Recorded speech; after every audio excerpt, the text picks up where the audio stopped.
L'Éternel dit à Moïse, je ferai ce que tu me demandes, toute ma bonté, et je proclamerai devant toi le nom de l'Éternel. Je fais grâce à qui je fais grâce, et miséricorde à qui je fais gloire.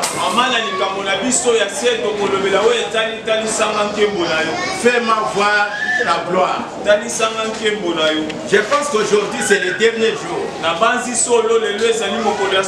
Comme la parole de Dieu dit, la fin d'une chose vaut mieux que son commencement.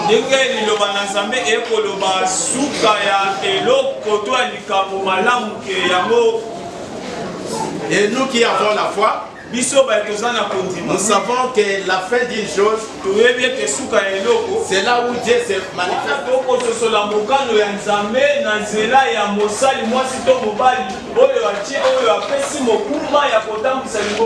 Mais si l'Église a l'habitude de considérer même les choses, s'inspirer comme des choses actuelles, je pense qu'aujourd'hui nous parlons de 14 jours.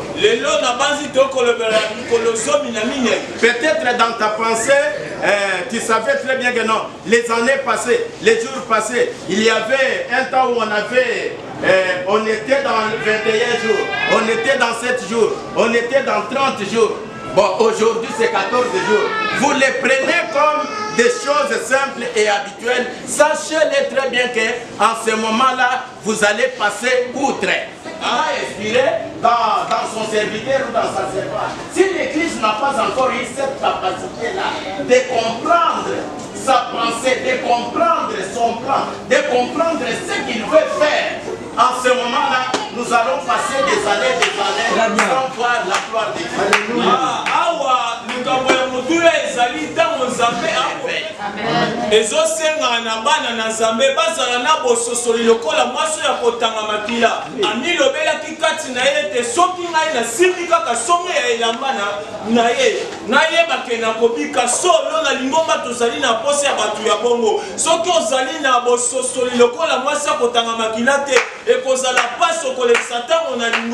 Et si toi aussi tu avais peut-être cette sensibilité de dire que non, avec les 14 jours, le thème est intitulé le chemin de la croix. Je peux faire modifier un peu. Le chemin de la croix mène à la gloire. Le chemin de la croix, c'est la gloire. Alors, comme ce message soit comme ça, moi aussi je vais me connecter avec sensibilité à sensibilité. Et cette parole-là, il la donne à ses serviteurs. Comme la pluie tombe, quand elle tombe, elle arrose le sol. Ça c'est la première des choses. La deuxième des choses, elle fertilise cette sol. Et la troisième des choses, si la terre est déjà fertilisée, elle va donner du pain aux semeurs.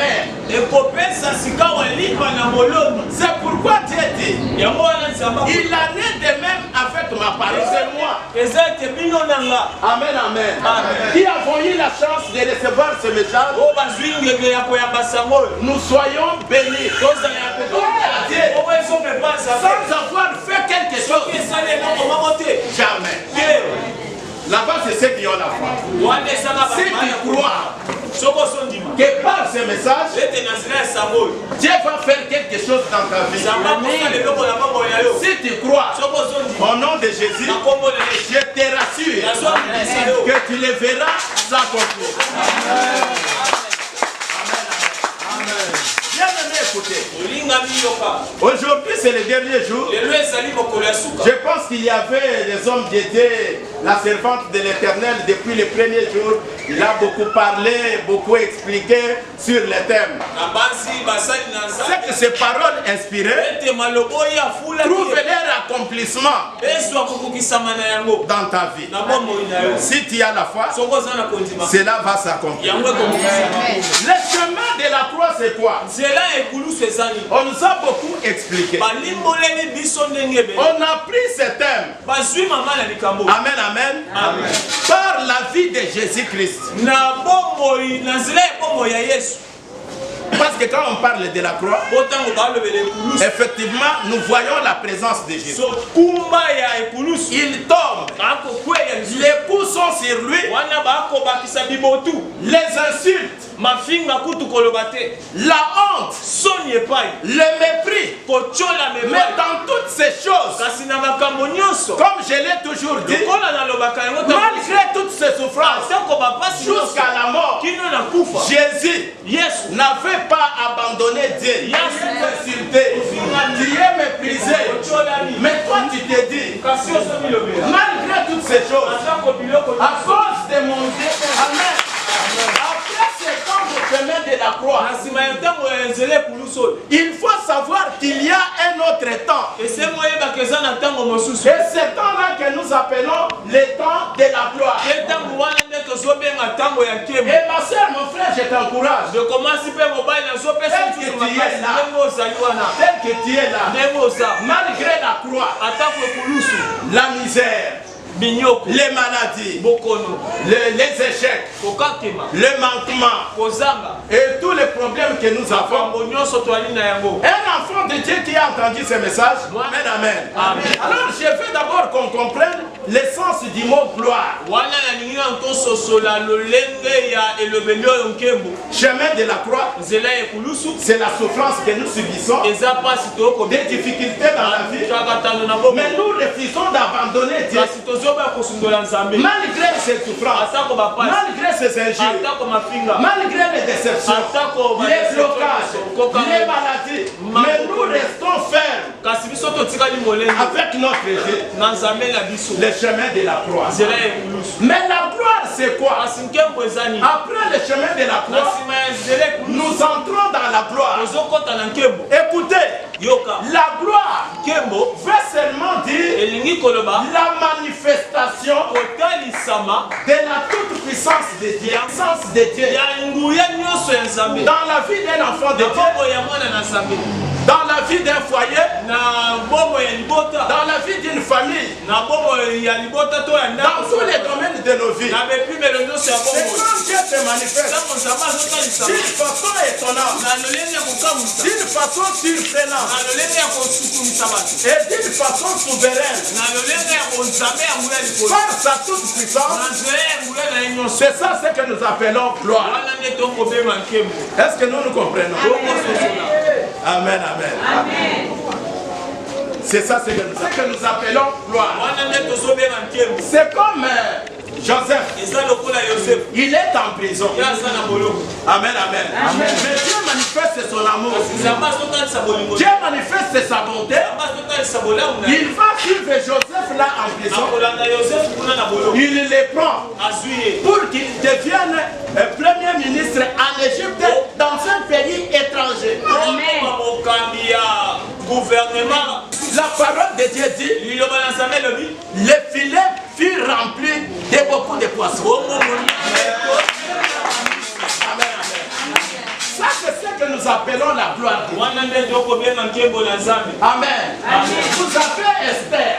Vous avez Esther, qui est une orpheline. Mais Dieu fait grâce. Une orpheline, il devient la reine.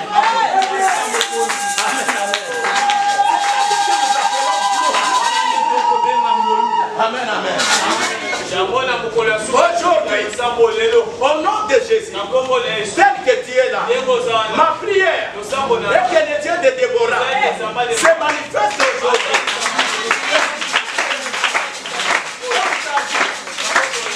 Ne peut s'opposer à ce que Dieu a. Amen, amen. Vous voyez l'exemple que je viens de prendre. Les autres sont en train de raisonner. Bon, attends, en bas, ça. Une déconnexion, il y a comme un président. Mais c'est vous. Mais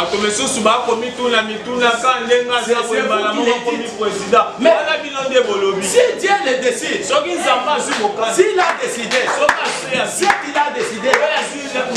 ça va s'accomplir. C'est pourquoi la Bible dit Dieu fait grâce à celui à qui il veut faire grâce. T'as déjà fait grâce. Aucun sorcier, aucun magicien, aucun membre de ta famille ne viendra s'opposer à la grâce que Dieu a préparée. Gens ne vont pas comprendre.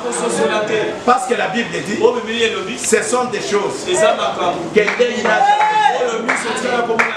Ce sont des choses que l'oreille n'a jamais entendues. Des choses qui ne sont jamais montées au cœur de l'homme. Ce sont ces choses-là que Dieu a préparées pour vous qui êtes enfants de Dieu. Si toi tu vois que rien ne n'arrivera dans ta vie, tu n'auras rien.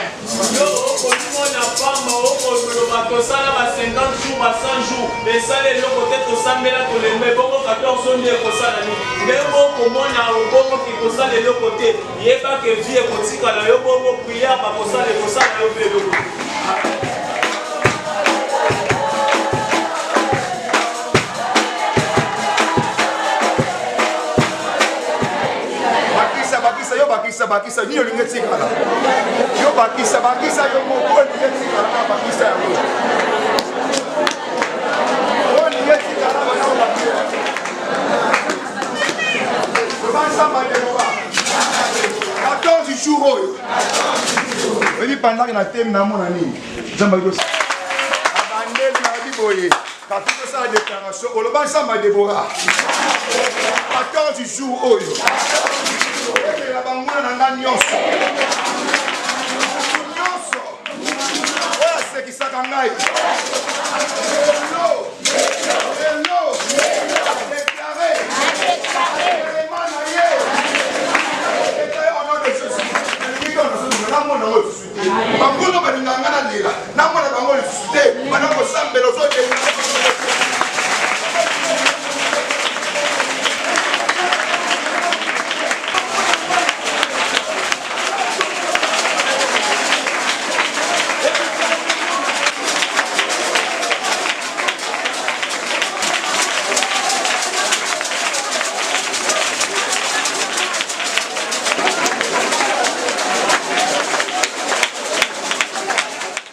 Munguna tango aza na kati ya pina yo. Tango na liboto bota liboto ki ndoki ezali. Tango oza entouré na batu mabe. Bakona ba memo sika lumière te memo pina na ténèbres. Ténèbres est le chemin de la croix. Et le chemin souffrance. Si on saute ma likolo, oui sans ensemble. Si autrefois na kena na zela ténèbres, na kena na zela ya makambo esimbate, zela souffrance. No lenga na temi likolo. Na zo tambola.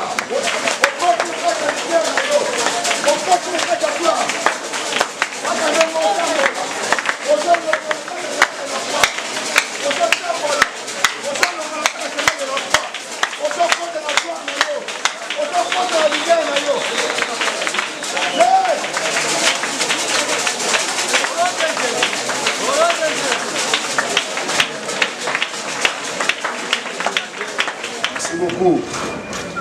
Dans le mélo, papa et moi ont déclaré le corps de il pas mourir na ye. Oui, bien ça, c'est que la bateau va arracher les pamboli. Amen. Donc, mon époque, il faut profiter d'arracher les pamboli. Mais moi, je suis un programme ensemble. Mais profiter d'arracher par la bénédiction. Ça là, violent, il y a nos offrandes. Autant à 1000 francs, nous sommes mis ça, il y a autre offrande. Attends 100 francs, il y a autre offrande. Il y a autre offrande. Il y a autre offrande. Il y a 50 francs. Il y a mal. Parfois, il va ne pas dire, il y a une offrande. Na sengi na ba 100 francs boya cha.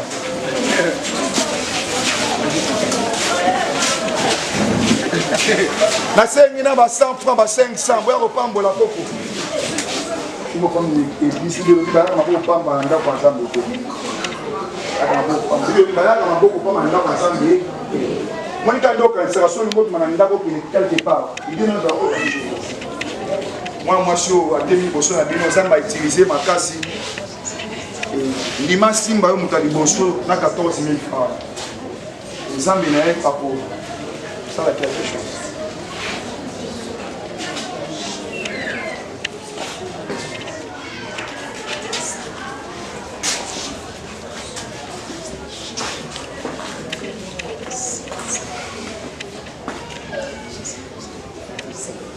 Ça va arracher les métiers.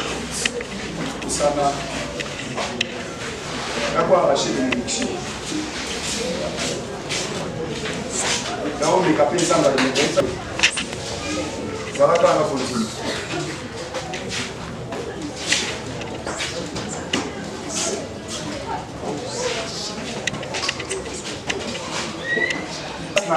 Na tombo donc il est quoi pour malade ça va se casser plus ça na bango pour faire na bango profiter là pour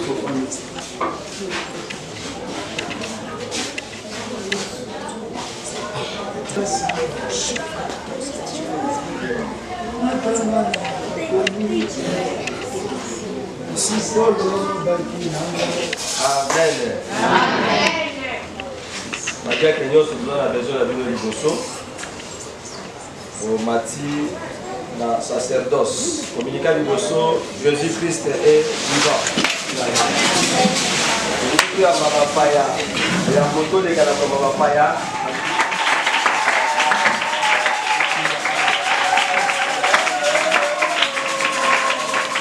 Le vendredi, nous allons parler sur ça. Vous voyez que ça dit pour poser la décision finale. Pour la commission, au comité à Bamama. Samedi, formation Zali, de 17h à 19h et pour la mardi. Donc on a 2 jours à formation, de voir accélérer plus que pour attaquer 2 séances. Nous avons pour apprendre. Amen. Nous avons la connaissance sur les dimanche, et qu'on dit que à 7h45 à 8h45. Et yango toko ta na service oyo bana na biso bazwaki bateme lobi bazo se préparer malamu ningi toko ta na service à Sainte-Seine on a besoin bateme lobi bana biso na quantité ya formation tango nazo zonisa papa na biso oya ko biso na service mobimba tango tozo zonisa apôtre Kongo Nikolo dekina kankolo à cette cérémonie. Na lingoma na biso toleka déjà bambala na mbala na likama mosindo. Alors la première des choses, kasi eloko ya yambo, nous allons commencer par inviter les bien-aimés qui avaient pris leur baptême hier. Voilà tokobekisa nanu bazwaki libatisi mokolo ya lobe uti koleka. Ils peuvent monter ici. Bapusana wa liboso bazwaki baptême.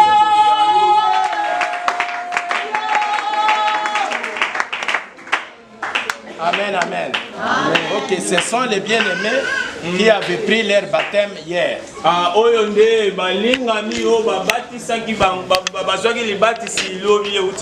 Je ne veux plus revenir sur l'enseignement parce qu'on n'a plus beaucoup de temps sur revenir sur l'enseignement sur les baptêmes.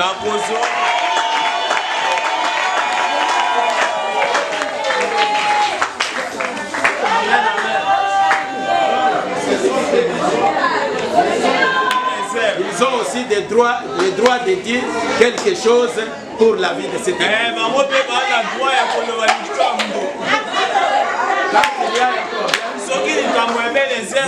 Nous les invitons aussi.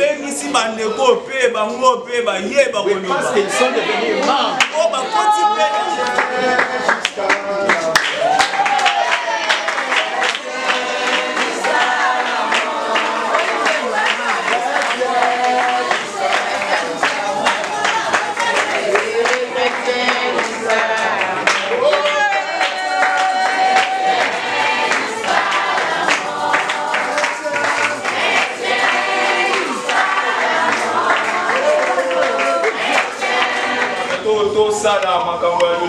Je veux que nous puissions comprendre ces choses. Nous n'avons pas toujours les droits de dire que non, parce que nous avons cette scène, il faut aller inviter un autre homme de Dieu. Nous, par collaboration, nous pouvons inviter. Mais ce n'est pas obligatoire pour dire que non, pour baptiser les gens, il faut aller chercher qui? Pour faire célébrer la Sainte Seine, pour bénir les mariages. bénir les enfants. Non, nous avons les nôtres ici. Amen. Ils sont capables de les faire.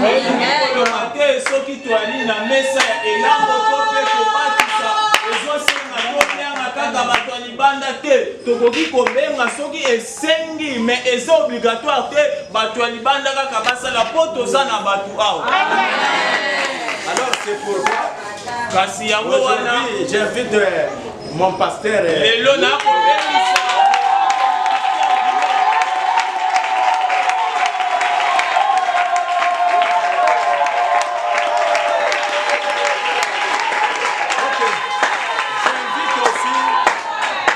aussi les prophètes Manassé.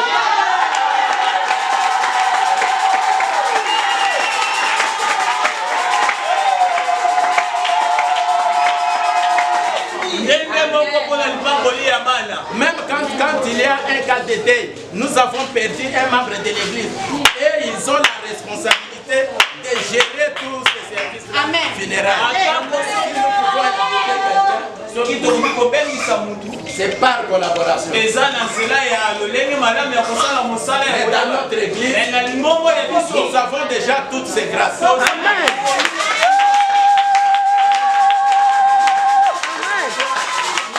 C'est un commun accord avec toi. Nous allons prier. Toi, tu vas les recommander entre les mains du Seigneur. Que le Seigneur puisse déverser sur eux une grâce, une onction spéciale. La célébration de la Sainte Seine, la bénédiction des mariages, la bénédiction des enfants et tout autre service qui soit rempli de ta gloire. Merci. J'invite Maman Prophétesse. Il vient aussi les imposer les mains pour cette nouvelle expansion dans les ministères.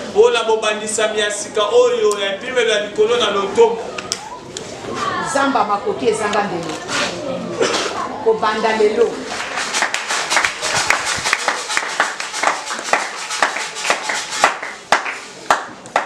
OK,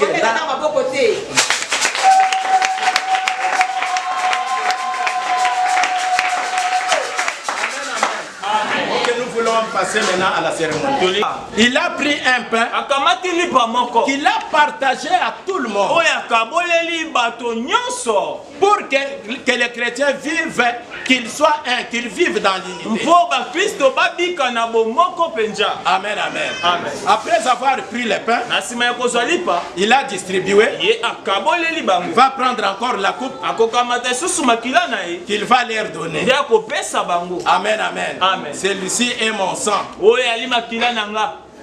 qui sera versé pour vous, pour le pardon de vos péchés.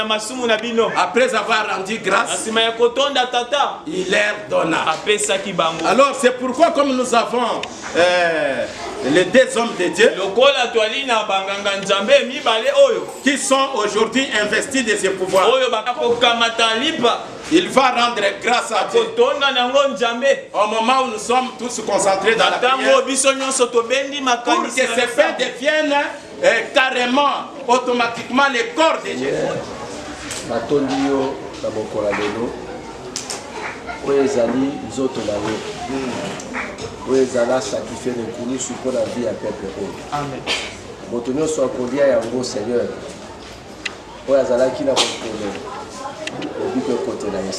Ok, ceux qui se sentent capables de participer, tenez-vous debout.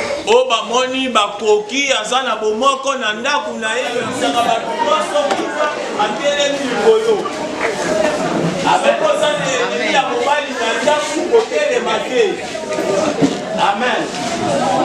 Ok, gardons silence. Écoutez.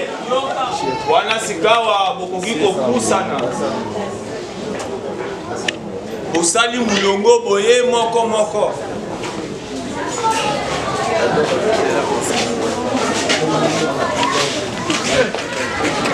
Bateme lobi bozela nani. Bantu ya bateme lobi bozela. Bato mosusu bazwa nani. Kolia te. Bale kolia te.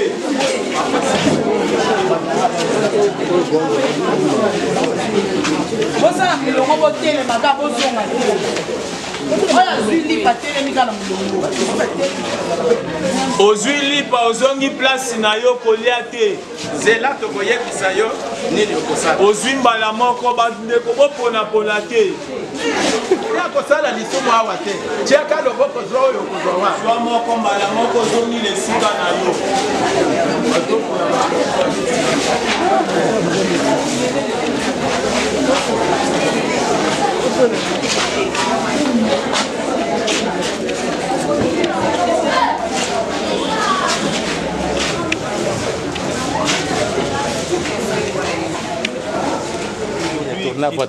moko ozongi place na yo ne mange pas balobi bolia te attends ozozela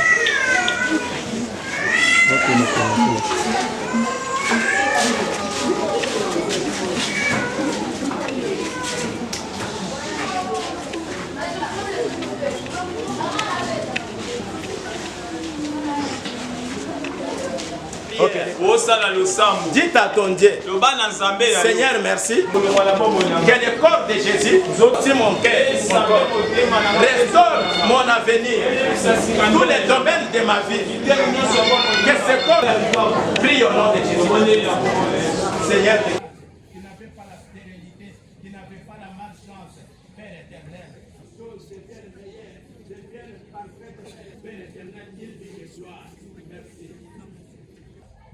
prit les pains,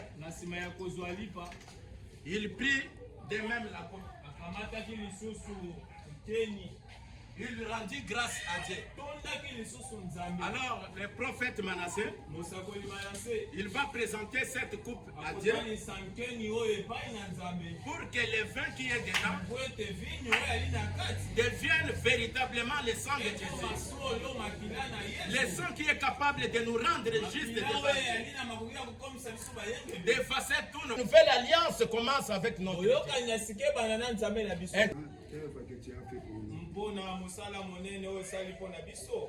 Merci pour les sangs que tu as versés pour plaisir.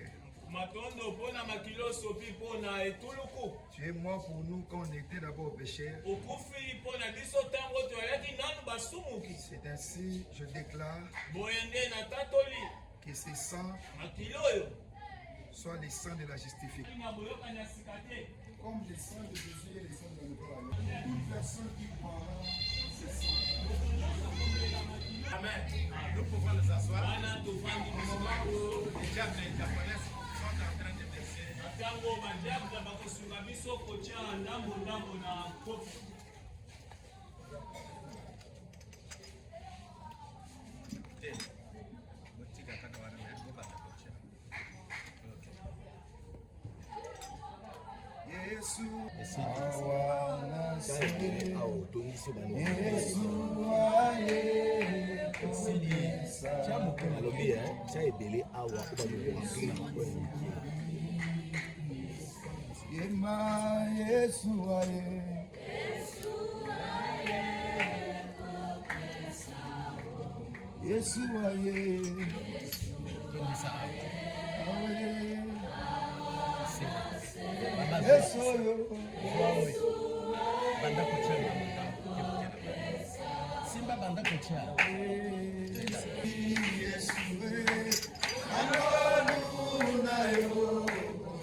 Yakazwa, puis vous pouvez la tête de Magana.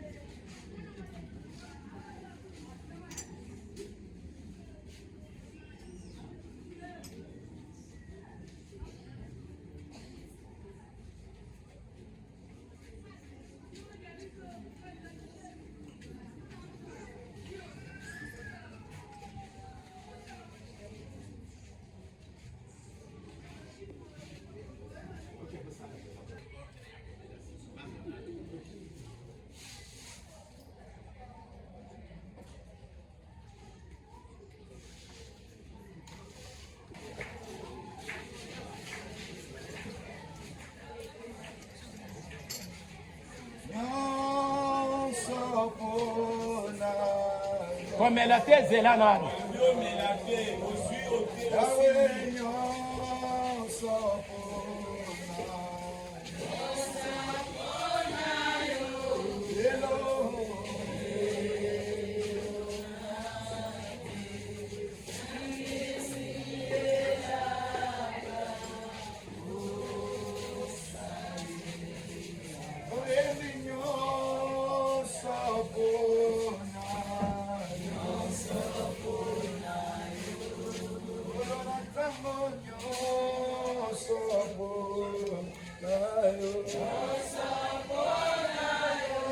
lelo zambe na ngai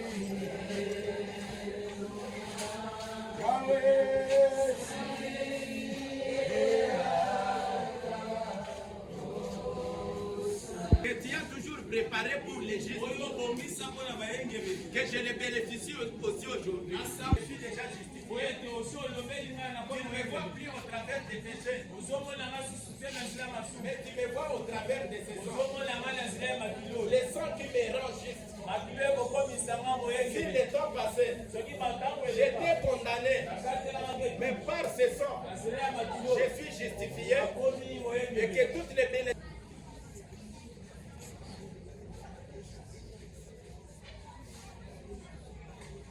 Amen. Nous pouvons prendre les sangs au nom de Jésus-Christ. Chacun peut boire.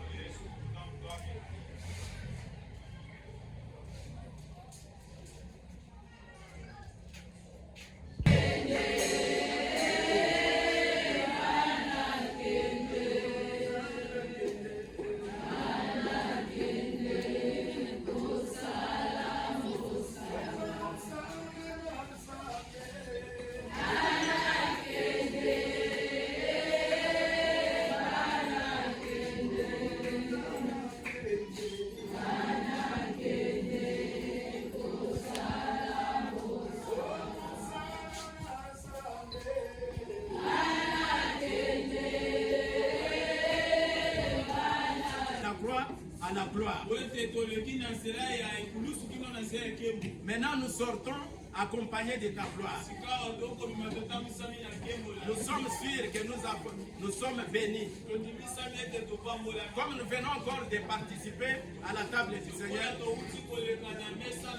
nous avons encore bénéficié jusque dans nos maisons. Que nous puissions vivre des grands changements dans nos vies après ces 14 jours.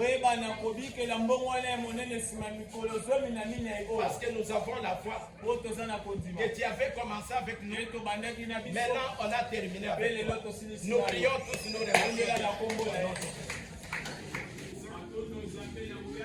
Que ton nom soit glorifié. Parce que tu es ce Dieu qui ne fait rien par hasard. Tu avais déjà planifié tout pour notre jour. Parce que tu connais l'avenir de tout et chacun. Tu as la destinée de chacun de nous à préserver.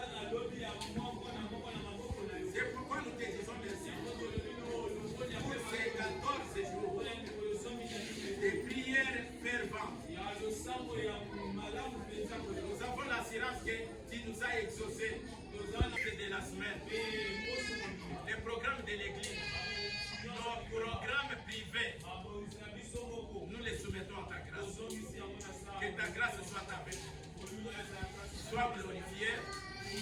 Nous avons la foi que tu nous as exaucés et nous sommes bénis au nom de Jésus-Christ. Amen.